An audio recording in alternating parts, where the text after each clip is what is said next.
വിയർപ്പ് തുന്നിയിട്ട കുപ്പായം എന്നുള്ളത് സഞ്ജു സാംസന്റെ തന്നെ പ്രയോഗമാണ്. അതിന് കാരണവുമുണ്ട്. സഞ്ജു സാംസൺ 2015 T20 അരങ്ങേറിയത്. അപ്പോൾ നീണ്ട 9 വർഷം. ഈ 9 വർഷം അദ്ദേഹത്തിന് കളിക്കാൻ കിട്ടിയത് 24 2020 മത്സരങ്ങൾ മാത്രമാണ്.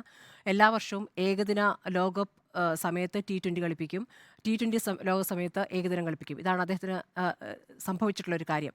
എല്ലാ തവണയും IPL മികച്ച ഫോമിലാണെങ്കിലും അവസാനം തഴയപ്പെടുന്ന ഒരു സാഹചര്യവും സഞ്ജു സാംസൺ നേരിട്ടുണ്ട്. ഇപ്പോൾ ഏഷ്യൻ ഗെയിംസിലേക്ക് ഇന്ത്യയിലെ രണ്ടാം നിര താരങ്ങളാണ് പോയത്. അതിൽ ക്യാപ്റ്റനാകുമെന്ന് പൊതുവെ പറഞ്ഞു കേട്ടിരുന്നു. പക്ഷേ അദ്ദേഹത്തെ പരിഗണിച്ചില്ല. ആ മത്സരത്തിൽ നല്ല പ്രകടനം കാഴ്ചവെക്കാനും ഇന്ത്യൻ ടീമിന് സാധിച്ചില്ല.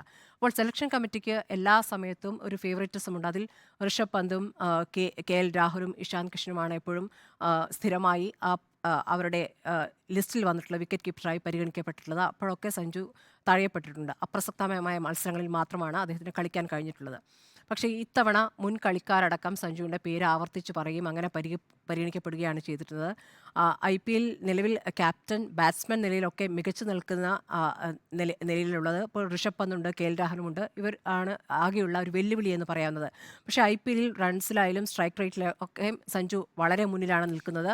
പിന്നെ സഞ്ജുവിനുള്ള ഒരു പ്രത്യേകത എന്ന് പറയുന്നത് ടെക്നിക്കലി ബ്രില്യൻ്റ് ആണ്. അപ്പോൾ ഏതുതരം പിച്ചിലും പെട്ടെന്ന് തന്നെ റൺ റേറ്റ് ഉയർത്താനുള്ള ഒരു കഴിവ് അദ്ദേഹത്തിനുണ്ട്. പക്ഷേ അതേസമയം ഋഷഭിന് സെറ്റാവാൻ കുറച്ച് സമയമെടുക്കുമെന്ന് ചില നിരീക്ഷകർ പറയുന്നുണ്ട്. അപ്പോൾ ഈ വെസ്റ്റ് ഇൻഡീസിലെയും USA യിലും കളി നടക്കുമ്പോൾ അവിടുത്തെ ഫ്ലാറ്റ് വിക്കറ്റാണ്. അവിടുത്തെ പിച്ചിൽ മത്സരിച്ച് ജയിക്കാൻ പെട്ടെന്ന് റൺ റേറ്റ് ഉയർത്താൻ സാധ്യത സഞ്ജുവിനാണ് എന്ന ഒരു നിരീക്ഷകർ പറയുന്നുണ്ട്. അപ്പോൾ എങ്ങനെയൊക്കെ വന്നാലും പലതവണ അവഗണിക്കപ്പെട്ടു എന്നുള്ളതുകൊണ്ടാണ് ഇപ്പോൾ കിട്ടിയ ഒരു നേട്ടത്തെ വിയർപ്പ് തുന്നിയിട്ട് കുപ്പായം എന്ന് അദ്ദേഹം പറയുന്നത്. ഒന്ന് ആലോചിച്ച് നോക്കൂ, 2015 മത്സരിക്കാൻ അവസരം കിട്ടിയിട്ട് ഇപ്പോൾ 2024 ഒരു മികച്ച ഇവൻറ്റിലേക്ക് അദ്ദേഹത്തിനൊരു സാധ്യത എത്തുന്നത്.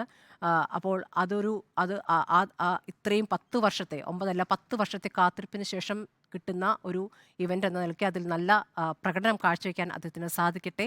വിയർപ്പ് തുന്നിയിട്ട് കുപ്പായം എന്ന് അദ്ദേഹം പറയുമ്പോൾ അദ്ദേഹത്തിൻ്റെ ഇനി അങ്ങോട്ട് അങ്ങനെ ഒരു സാഹചര്യമല്ലാതെ ഒരു തുറന്ന വാതിൽ തന്നെ ഉണ്ടാകട്ടെ എന്ന് പ്രതീക്ഷിക്കുകയാണ്.